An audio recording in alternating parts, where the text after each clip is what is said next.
Good afternoon, friends. If you've ever wondered what teachers are really talking about, this is the Vodcast for you. This is the Teacher's Lounge.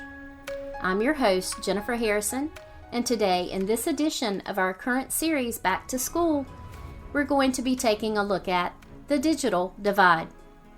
Now, this has been an issue since the 90s, but educational measures put in place recently due to COVID-19 exposed the lack of available and reliable internet service for many teachers and students. Most of us likely take our internet access for granted. We simply connect our devices at home or work and stream effortlessly for information or entertainment. But over the last few months, we have learned that on the other side of those wires and routers that we take for granted are millions of students and teachers who are not able to secure reliable internet service because of their income, their knowledge, or simply because of where they choose to live. In small towns all across America, where people are looking to grow and learn, these opportunities are being denied through no fault of those in pursuit of available options. Consider Christian, a high school senior who has been disciplined and worked hard to be able to go to college. He comes home one afternoon, recognizes his connection is working, and finds out that his college application has been denied because it wasn't submitted on time.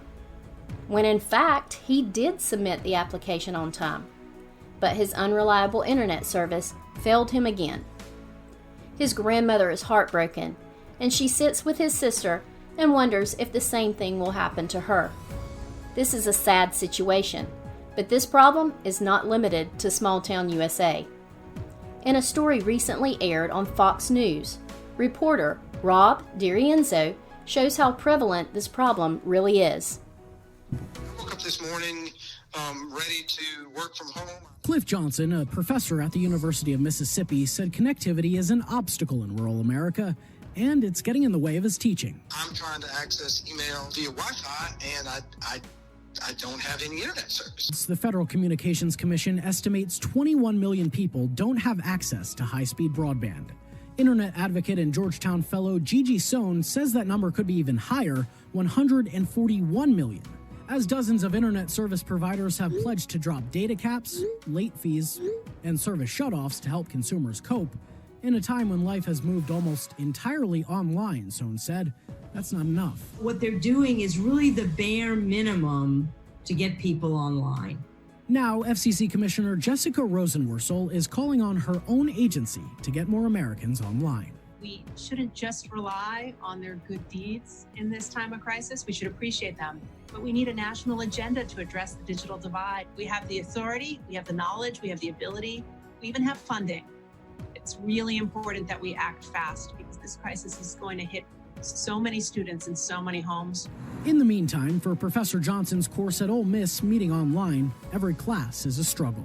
We're going to be completely reliant on this internet service that is unpredictable at best. And with so many people online at once right now, working, learning, streaming, and video conferencing, there's a growing possibility that broadband service in some areas could get even worse in the coming weeks.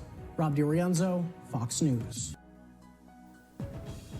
Don't miss another deadline that could affect your future. Complete your homework without delayed internet connection. Be able to Zoom with your teacher and classmates. If you are struggling to get broadband internet access, there are programs that can help you bridge that gap. You are not alone. You can do this. Contact your school or local library.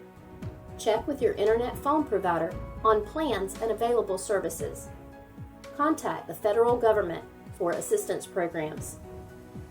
Information for this podcast provided by Consumer Reports, Fox News, and ABC News 4. Join us for our next podcast where we address more of what teachers are talking about, called the homework gap. Until next time, thanks from Heather and Jennifer at the Teacher's Lounge. Bye.